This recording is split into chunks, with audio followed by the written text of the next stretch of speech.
He thought his days of danger were long behind him.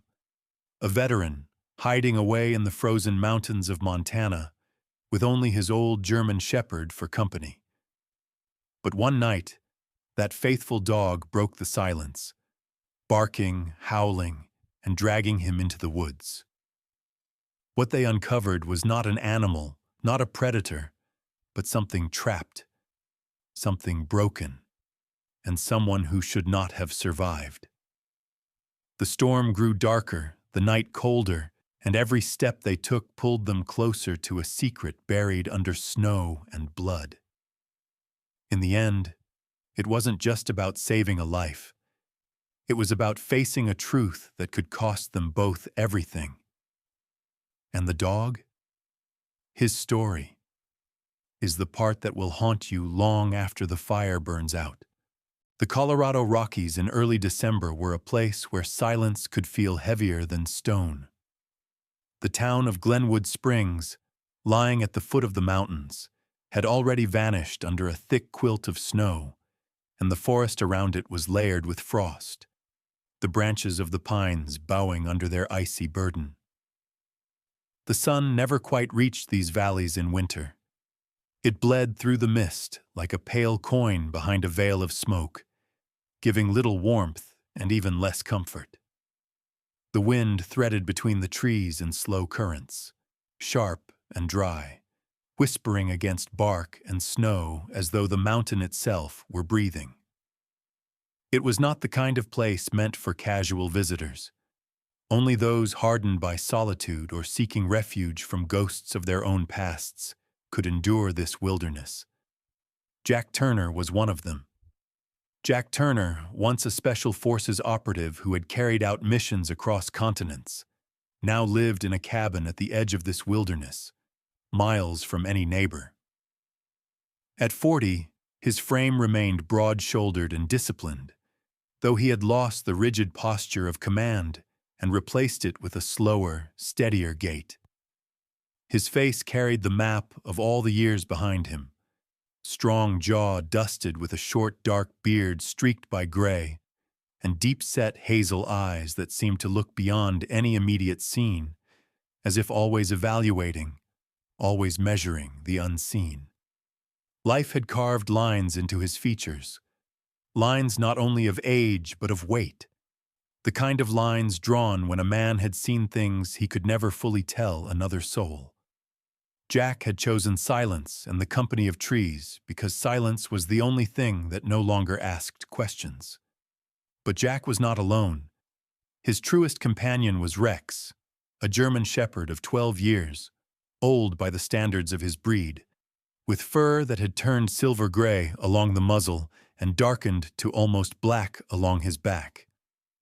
One ear had a permanent notch, a scar from a mission overseas where Rex had leapt through shattered glass to find a wounded soldier. His amber eyes, once burning bright with youthful ferocity, had softened but never dulled. They carried the calm intensity of a seasoned warrior. Rex's gait was stiff in the morning but steady, his movements showing the stubborn endurance of an animal who had walked beside men in war and refused to give in to time. Loyal, cautious, and unwavering, Rex was more than a dog. He was Jack's last remaining comrade. That morning, the sky was a steel gray canvas, heavy with the threat of more snow. Jack had left his cabin with a small axe strapped to his belt, a rope coil slung across his shoulder, and a weathered canvas sack in hand. He trudged into the forest to gather firewood before the storm returned. Rex padded alongside, sniffing at the crisp air, his paws sinking lightly into the snow. The silence was almost absolute, broken only by the crunch of boots and paws, and the occasional rasp of wind. Jack's thoughts were elsewhere, drifting, toward memories of a time when silence meant ambush, and the absence of noise was the prelude to something violent. Here, though, he was learning to treat silence as medicine. Then it broke. Rex stopped abruptly, his entire body tensing as though a current of electricity had run through him. His ears snapped forward, tail stiff, and a growl rumbled low in his chest. Jack paused, instinct cutting through his drifting thoughts. The growl deepened into a sharp bark, then another, and then Rex launched forward into the trees, barking in a fierce, relentless rhythm. Jack's pulse quickened. He knew this was no ordinary reaction. Rex did not bark without purpose. The years had taught him that his old companion only raised his voice when there was something urgent, something wrong. "Rex, heel!" Jack barked, his voice the clipped command of a soldier. But Rex did not return. The German shepherd bounded deeper into the snow-laden woods, leaving a trail of paw prints between the black pillars of the pines. Jack's instincts surged. He did not hesitate. His body moved the way it had countless times before when chaos erupted in places far from here. In one swift motion, he slung the rope off his shoulder, checked the first aid pouch tucked in his pack, and pulled out the flashlight clipped at his belt. The axe was shifted for easier reach. His body might no longer have the reckless speed of youth, but his movements carried the cold efficiency of a man trained to prepare for the unknown. He followed Rex, boots pounding through crusted snow, branches whipping at his jacket. The forest narrowed, and the mist grew denser, curling upward from the valley below like smoke from some hidden fire. Jack slowed as he approached the edge of a cliff where the ground sloped steeply downward into a gorge. He crouched, his eyes narrowing as he scanned the white abyss. Then he saw it. Across the slope, cutting through the snow, was a pair of fresh tracks, tire marks that veered wildly before plunging downward. Jack traced the line with his eyes until he caught a glint, the reflection of twisted metal, half buried in snow and mist. A vehicle had gone off the road above and skidded down, smashing against a cluster of trees that prevented it from plummeting further into the ravine. The front end was crumpled, the roof partially caved. It was a dark SUV, one rear wheel dangling precariously in the air. Rex was at the edge, paws braced, body low, growling with unease. Jack's jaw tightened. He moved closer, scanning every angle. Steam and the faint, acrid smell of gasoline seeped into the air. His heart quickened. This was no abandoned wreck. He peered through the shattered side window. Inside, slumped against the deployed airbag, was a young woman. Her face was pale beneath a smear of blood across her temple, her blonde hair matted against her cheeks. She appeared slender, dressed in a torn winter coat that had once been bright red but was now dulled by soot and snow. Even unconscious, there was a kind of fragile determination in the way her hand had remained clenched around the seatbelt strap. Jack recognized the look. People did not hold on like that unless they had been fighting against something, struggling to stay alive. Rex growled again, low and steady, shifting his weight nervously. The SUV creaked against the tree trunk, the sound sharp and ominous as metal strained under its own weight. A few flakes of snow drifted down, settling on the woman's hair, as if to remind Jack how little time there was. Jack exhaled slowly. His training surged into place. The instinct of a man who had seen broken vehicles on battlefields, who had pulled comrades out of worse wreckage under fire. He knew the danger, the gas, the unstable frame, the slide that could happen at any moment. But none of that mattered. Someone was alive in there, and Rex had led him here for a reason. The German shepherd turned his old, cloudy eyes toward Jack, amber burning faintly through the haze. In them, Jack saw the same urgency he had once seen in Rex on foreign soil, the same demand without words. Act now. Jack clenched the rope in his hand, fingers tightening until the leather creaked. The forest was silent except for the groan of the SUV and the relentless wind. Jack shifted his stance, checked his anchor points along the trees, and prepared himself. The mission had found him again. The mist thickened as Jack anchored the rope around a broad pine trunk, his gloved hands tugging against the knots until they held with the unyielding strength of habit. Snow crunched under his boots as he shifted his weight to test the line. Above him, Rex's barking came in sharp, controlled bursts, not panicked but measured, as though the dog understood his own voice was a lifeline in the storm. Each bark echoed through the gorge like a signal flare. Jack took a breath that steamed in the frigid air, then swung himself over the edge. Descending was not graceful, but it was efficient. The slope was steep and treacherous, coated with ice beneath the fresh powder, yet Jack moved with the methodical certainty of a man who had roped down collapsing buildings in the Middle East and slid from helicopters into darkness. His body leaned into the descent, his boots digging sideways into the snowpack for balance, rope sliding through the worn leather of his gloves. The forest around him muffled into silence except for Rex's voice above, keeping the rhythm, keeping him tethered to more than just the rope. The SUV loomed larger as he neared. Its hood was crumpled like paper, steam curling upward from beneath the bent frame. One headlight flickered weakly, casting jagged shadows against the gorge wall. Jack's pulse remained steady. He planted his boots against a jut of rock, secured himself, and reached the shattered driver's side window. Inside, the young woman lay still, her head slumped against the airbag. Her blonde hair spilled forward in tangled strands, sticking to blood that had dried near her temple. Her lips were cracked, her skin pale with the waxy chill of shock. Jack's training slid into motion. First, airway. He tilted her chin gently, careful not to jolt the neck. Her breath was faint, but there, shallow, uneven. Next, circulation. He pressed 2 fingers against the side of her throat and found a pulse, thin but steady. Then pupils. He pulled the small penlight from his jacket and flicked it across her eyes. They contracted sluggishly, but they responded. Alive. The seatbelt was locked taut across her body. Jack pulled his multi-tool, flicked open the seatbelt cutter, and sliced it free. He slid his hands carefully along her limbs, checking for breaks.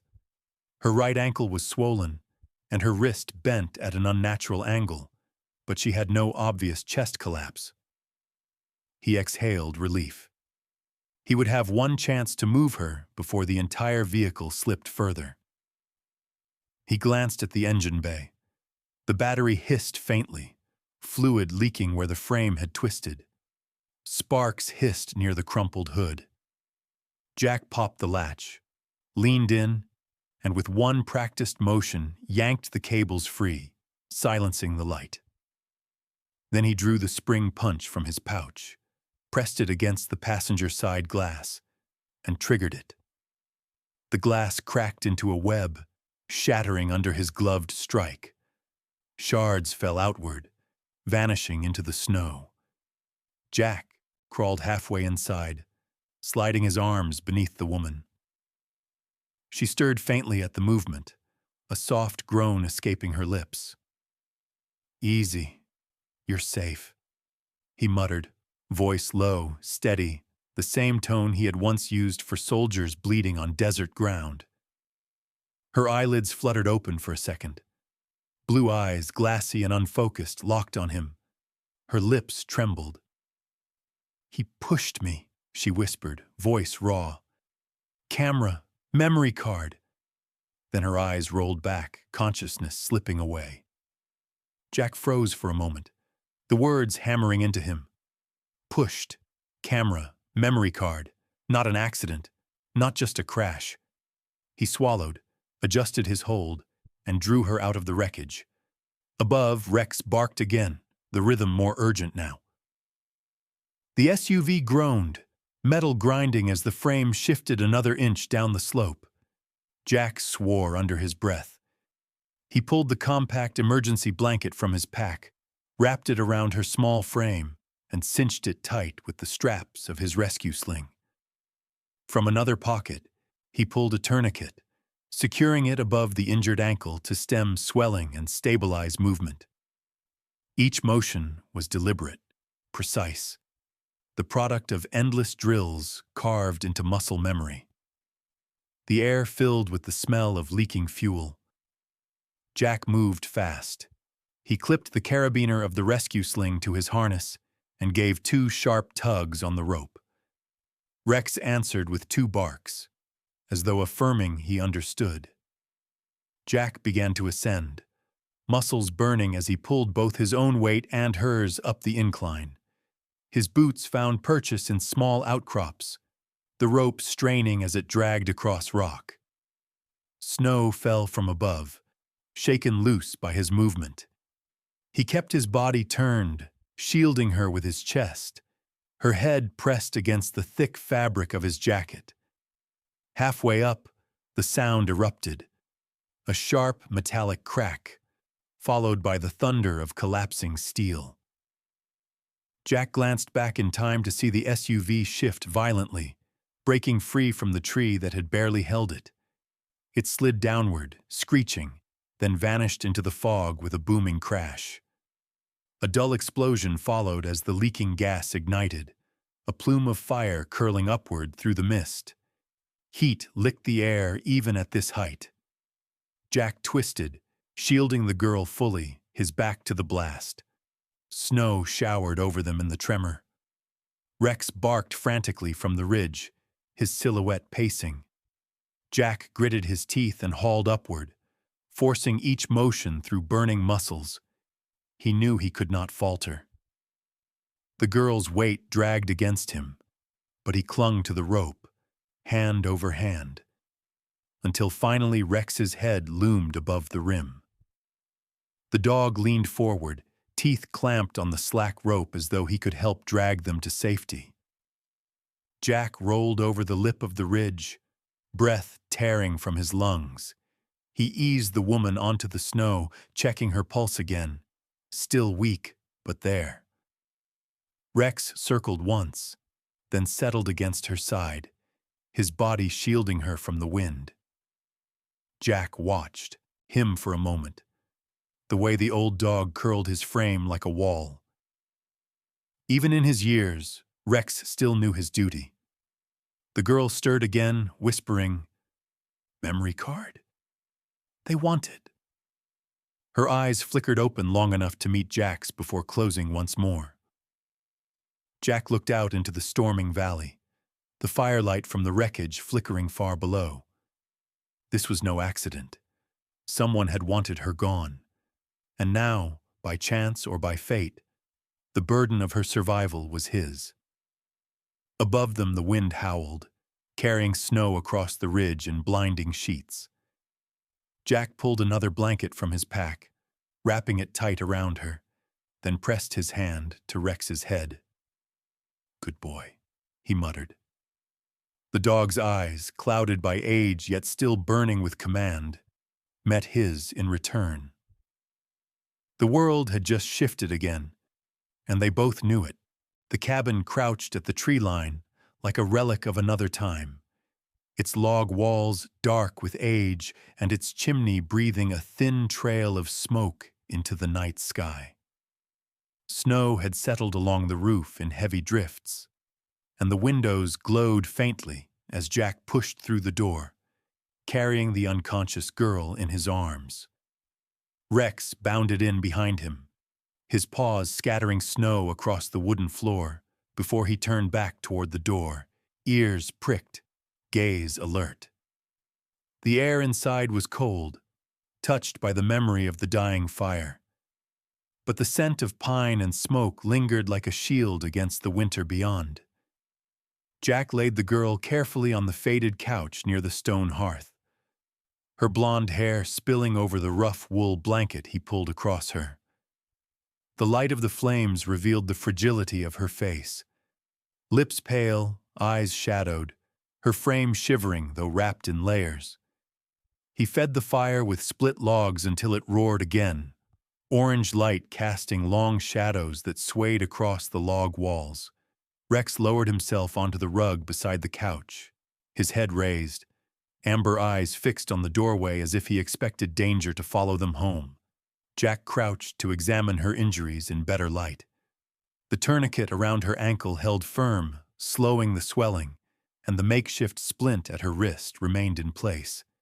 He adjusted the blanket around her shoulders and rested 2 fingers against her neck again, relieved to feel the pulse still there.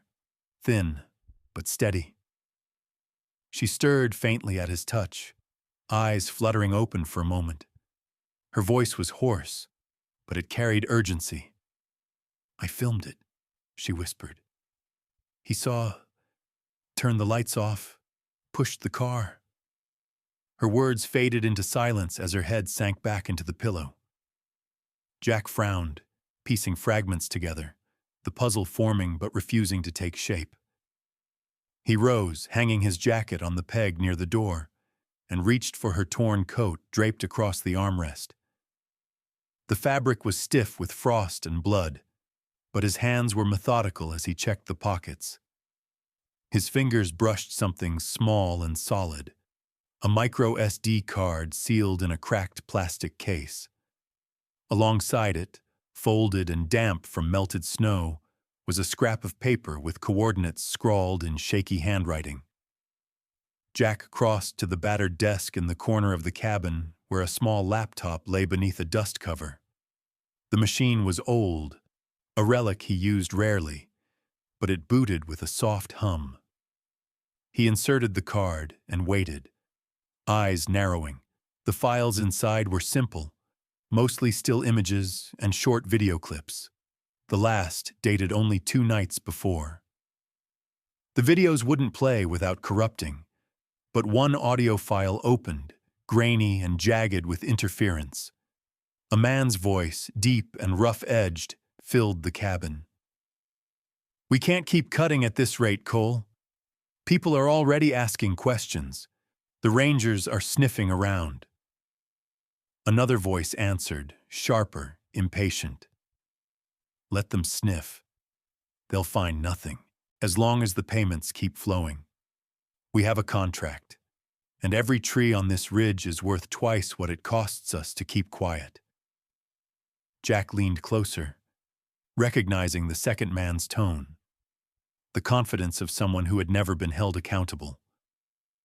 The first man replied, lower, hesitant. "But if she caught us on camera—" The file cut off abruptly. Jack sat back, his jaw tight. The name was enough. Cole Wagner. Jack remembered him distantly from town, a man in his mid-30s who had inherited Wagner Logging after his father's sudden death 5 years earlier. Cole had the look of someone who tried to mask arrogance with charm, broad-shouldered, his brown hair kept fashionably short, his face perpetually clean-shaven, as if to present control. But his eyes, green and sharp as glass, betrayed a restless greed. Jack had seen him once at the general store, laughing too loud with locals, pressing bills into a ranger's hand in a way that seemed casual but was far too deliberate. Cole had the kind of smile that never reached his eyes. The girl shifted again, her breath catching as though a nightmare dragged her backward. Jack returned to her side, touching her shoulder lightly. Her lips moved, words breaking through in fragments. "I was filming near the ridge. They saw me, turned the headlights off, and then shoved me." Her voice cracked, and she turned her face toward the warmth of the fire, exhausted. Jack sat back slowly. It wasn't just an accident. Someone had tried to erase her. The cabin creaked as the wind pressed against its walls. Rex lifted his head, ears flicking, a growl rumbling low in his throat. Jack froze, listening.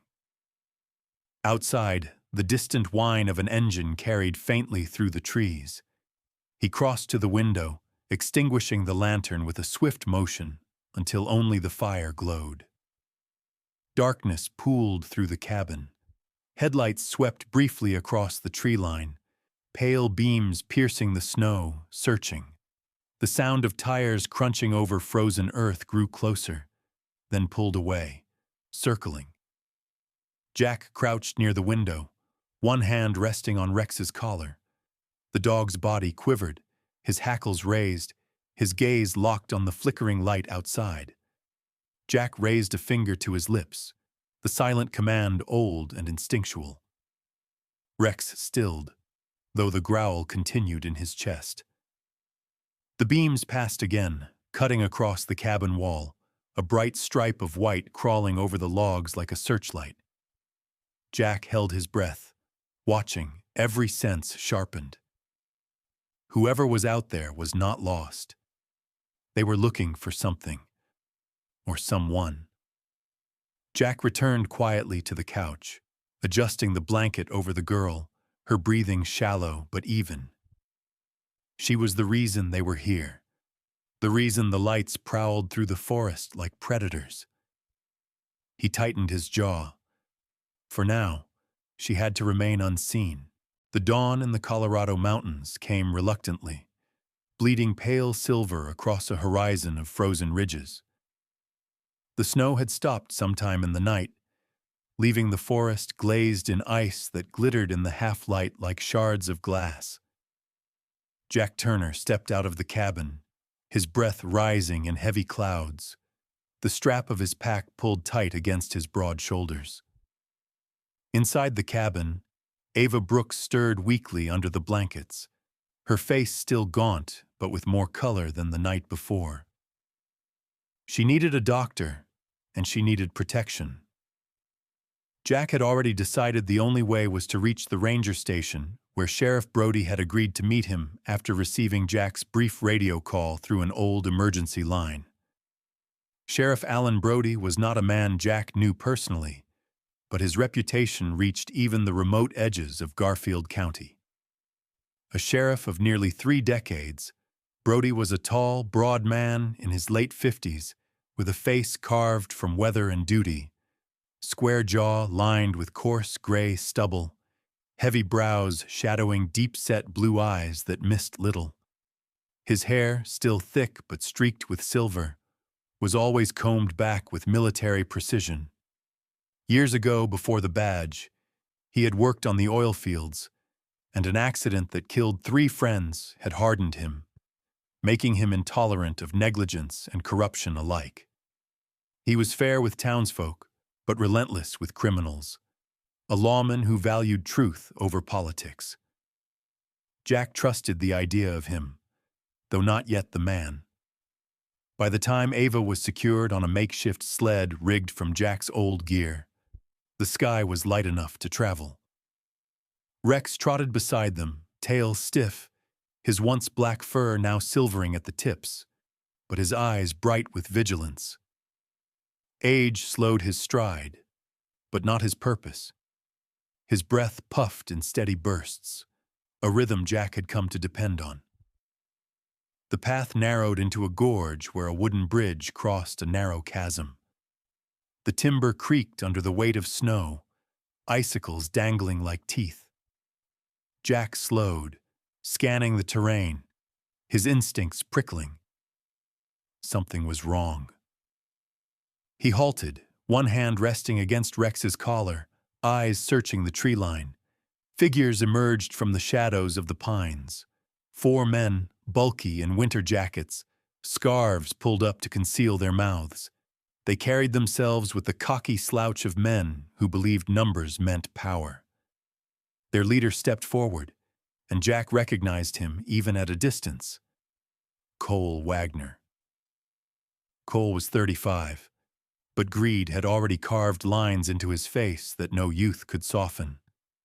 His green eyes gleamed with restless calculation, his square jaw clean-shaven as always, as though polished for appearances. The expensive parka he wore clashed with the roughness of his boots, suggesting a man who lived in 2 worlds, but belonged to neither.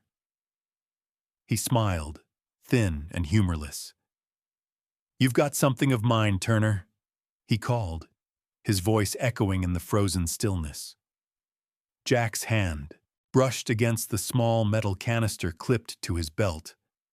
A fire extinguisher. Old, battered, but functional. He had grabbed it deliberately before leaving the cabin. He read the men's spacing, their stances, the way Cole's eyes flicked nervously to the sled where Ava lay bundled. They weren't here to talk. "I think you already lost it," Jack replied evenly. His voice carried no heat, only calm, like a blade sheathed but ready. Cole's jaw tightened. He stepped closer, boots crunching. "She's a problem, and problems have a way of disappearing. Hand her over and I might forget this little misunderstanding." Behind him, one of the men shifted, his gloved hand brushing the handle of a pistol tucked into his belt. Jack caught it. His mind mapped the positions, the snow underfoot, the cover of the bridge, the distance between them. Years of training folded the world into calculations.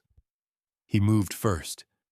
With a sharp tug, he unpinned the extinguisher, aimed at the ground between them, and released a burst.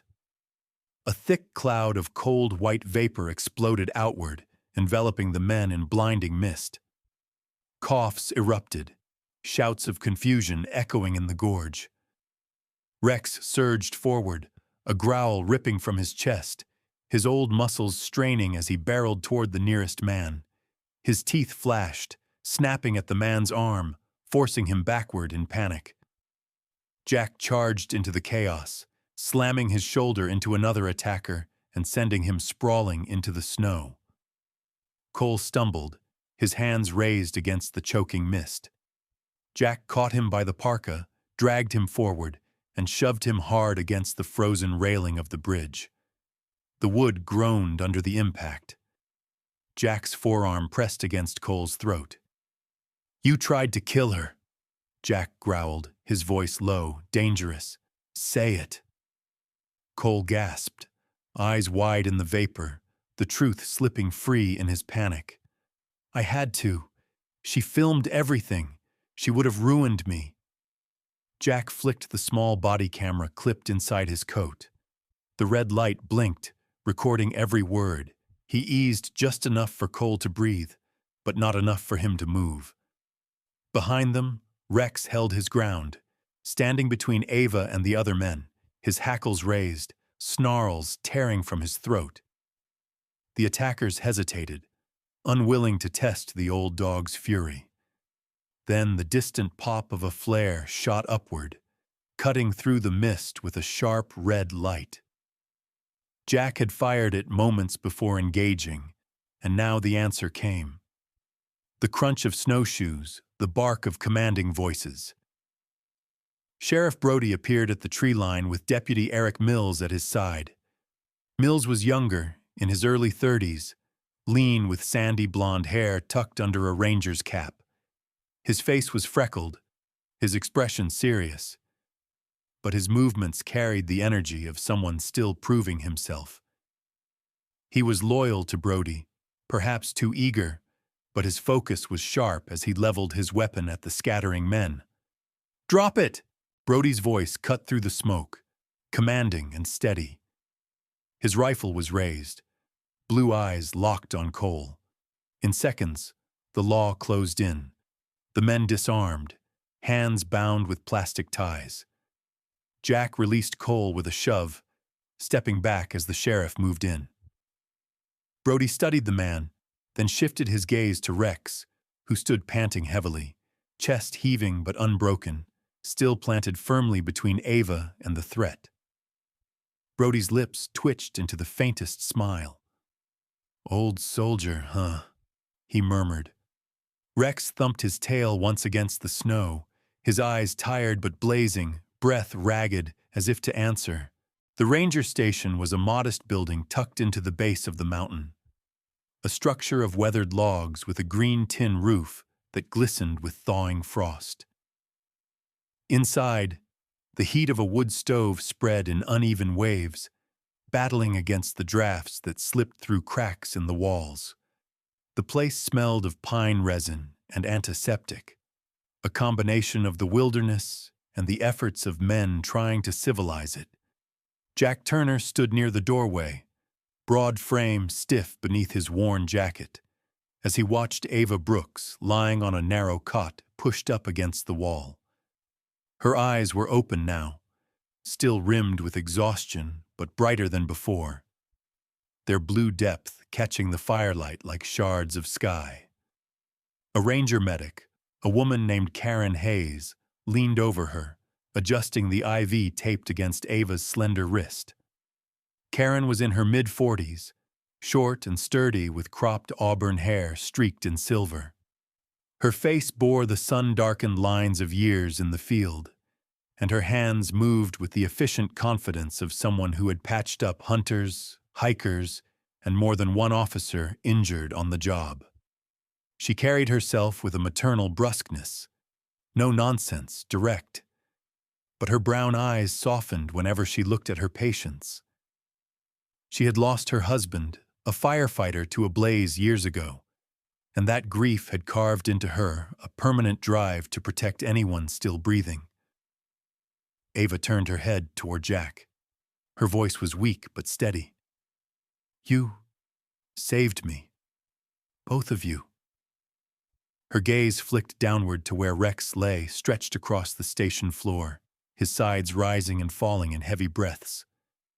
The old shepherd's ears twitched at his name, his amber eyes opening long enough to glance toward her before closing again in weariness. Jack shook his head. "He saved you. I just followed his lead." Rex gave a soft huff, as though to dispute the modesty. Sheriff Alan Brody entered the room then, his heavy boots thudding against the wood floor. Snow clung to the broad brim of his hat, melting in small rivulets across his weathered coat. He carried a leather satchel, which he set on the desk with deliberate weight.